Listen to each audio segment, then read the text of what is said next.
Top 10 most painful and worst grinds in WoW by Irumaradex.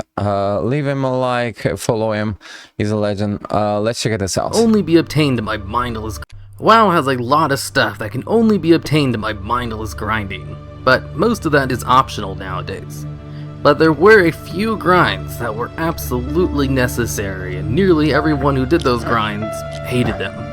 This list will go over a little of both, and tries to show the most painful and awful grinds that were in the game at one point or another.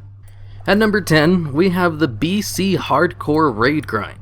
What do hardcore raiders need to prepare for a raid night in Warlords of Draenor? Well, a flask, potions, and food buffs.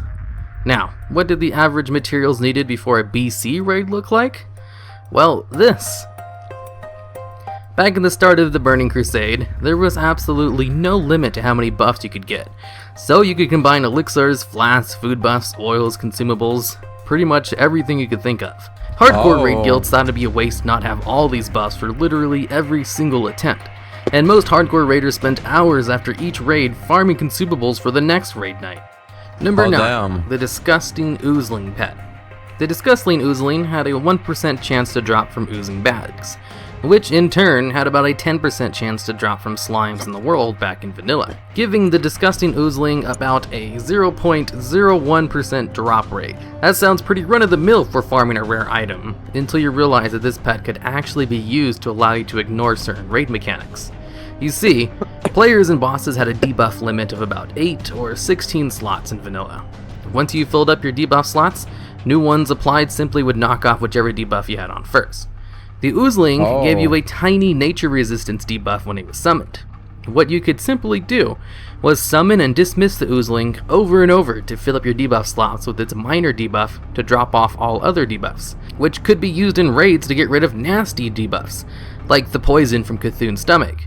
But the pet was such a pain in the ass to grind that not many players got to take advantage of it.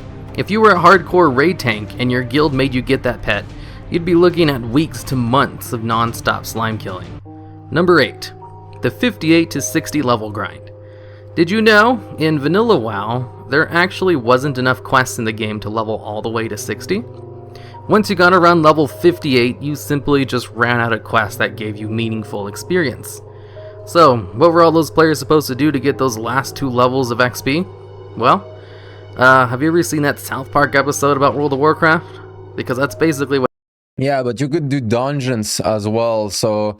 But yeah, it's true that there was like a somewhat of a gap, but you could do just dungeons at this point, which is fine. What you had to do. Go out into the world and just kill hundreds of mobs in high-level zones. Only pretty much everyone was doing this, so you had to deal with competition for mob grinding too. Now, some people actually look back fondly on this grind, but can you imagine Blizzard pulling something like this today? Number 7, leveling weapon skills. Get a brand new weapon from a raid boss way better than the one you're using? What's that? It's a sword, and you've only ever used maces? Well, you'd better clear out your plans for the next few days, because you're going to be buying a level 1 sword and whacking mobs in low-level zones for the next 50 hours.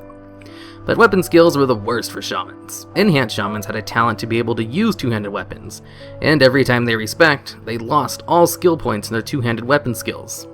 And there was no dual talent back then, so shamans were no strangers to the pains of mindlessly auto-attacking low-level mobs for hours on end. Blizzard even played around with the idea of magical skills that you'd have to level up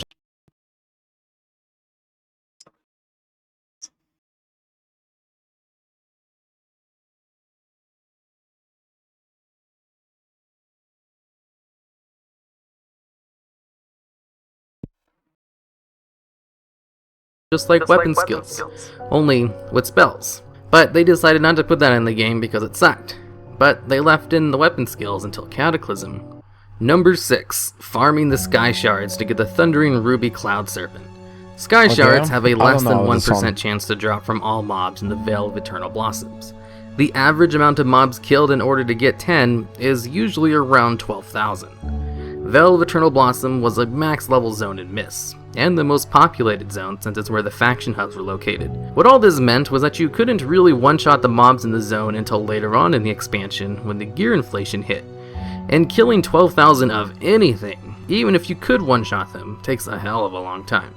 Number 5. Timbermaw Rep in Vanilla. Timbermaw Rep was required to get some of the best enchants for a few classes, so pretty much all enchanters had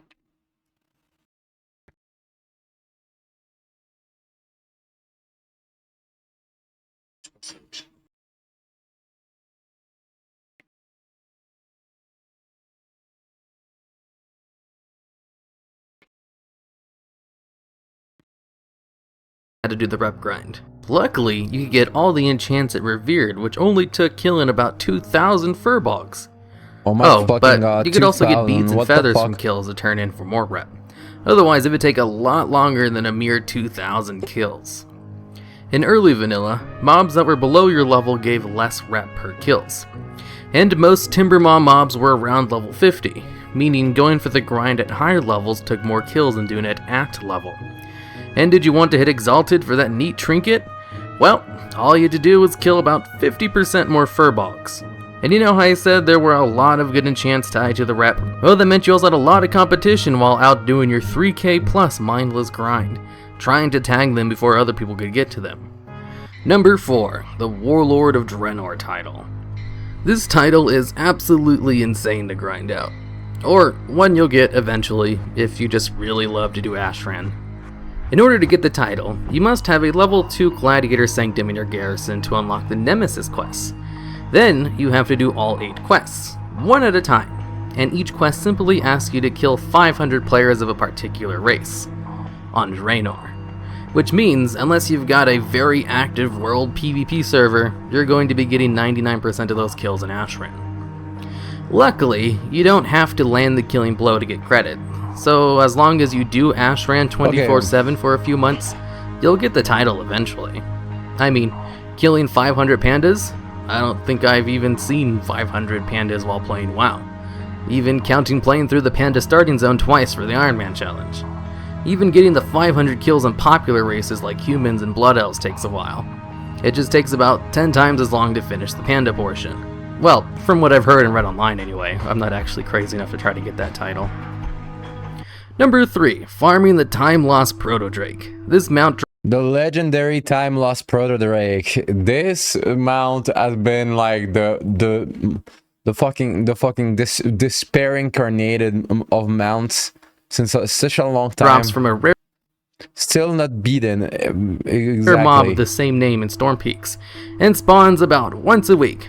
But you don't exactly know when it will spawn, and its spawn points covers most of the zone, so you can find the dragon in a couple of days of constant searching and camping, or about a year. There are literally people who camp out this mount for over 6 months at a time. The name of the mount is very literal. You'll lose a lot of time trying to get this mount, so don't even bother with Cross Realms being a thing now. Number 2, getting the Insane title. Another very literal title. The Insane title has you grind reps for a bunch of random ass factions that don't even offer rewards half the time for getting them to Exalted. But of them all, getting Blood Cell rep was one of the worst. Getting the rep to Revered was very standard for rep grinds back then. Kill thousands of mobs that give you correct rep. Only, once you hit Revered, you stopped getting rep from mob kills. And there were no turn-ins. So, what did you do to get to Exalted? Well, there was one mob, a goblin vendor in the Badlands named Jazrick, who would give you 5 rep a kill. Only, he had a 7.5 minute respawn timer. Meaning, Oh my you could kill him a fucking max God. of 8 times an hour for about 40 rep. It took players who grinded the rep about 20 days of playtime to get the rep needed to get on to the next step. And I don't mean 20 days of killing Jazrick over and over. I mean literal in-game / playtime. And once you did get enough rep, he actually couldn't push you over the threshold into Exalted. He could only take you to 20,999 out of 21,000. To get that last point of rep, you had to go to Dunmorrow and kill this other vendor called High Admiral Shelly Jorick, who had an over 8-hour respawn timer, could sometimes take up to 24 to 48 hours to respawn. So he couldn't be farmed like Jazrick, but he did give you enough experience to get into Exalted. Now, what can be a worse grind than killing one mob over and over for 20 days straight? Well, the number 1 worst grind, obviously. The number 1 worst grind in WoW was the rank 14 in vanilla PvP system. A or classic, High the Warlord slash classic. Grand Marshal. Basically, the whole server would compete against each other in battlegrounds and farming honorable kills to get the top spot. And there could only be one High Warlord per server. To get High Warlord, not only did you need a pre-made group whose sole purpose was to get you the title by taking turns on who'd have it, but you also had to play for at least 10 hours a day for 6 months. Minimum. There was no way to get the title outside of that. Getting the title required you to play WoW like it was your job. Except you get to actually take weekends off at a real job. Yeah. Fuck. Honor system was set up so that you had to keep killing players non-stop. For if you took too long of a break, your honor points would start to decay, so you couldn't gradually work your way up to rank 14. You had to grind it out like a second job for months if you wanted to have a chance to get the rank. There are lots of stories of people quitting the game right after getting the rank because it caused too much of a burnout. And this was also the time when dishonor points were in the game. So, if by mistake, you got into a group with someone who went around killing civilian-marked NPCs, you'd lose honor points. And if enough were killed, you could lose months worth of work in less than an hour. There's a reason this whole system is no longer in the game. And just think, this system was in when there were only 3 battlegrounds. I remember doing rated battlegrounds back in Cataclysm, and it only cycled through about 4 of them at a time. And I grew to hate each and every one of them after doing each one over 100 times. I imagine players from that time can't even look at Warsong Gulch or Arathi Basin without some kind of PTSD style flashback. Alright, and that's the end of the list. Obviously, there are Thank you, Aramara Dex, for the video.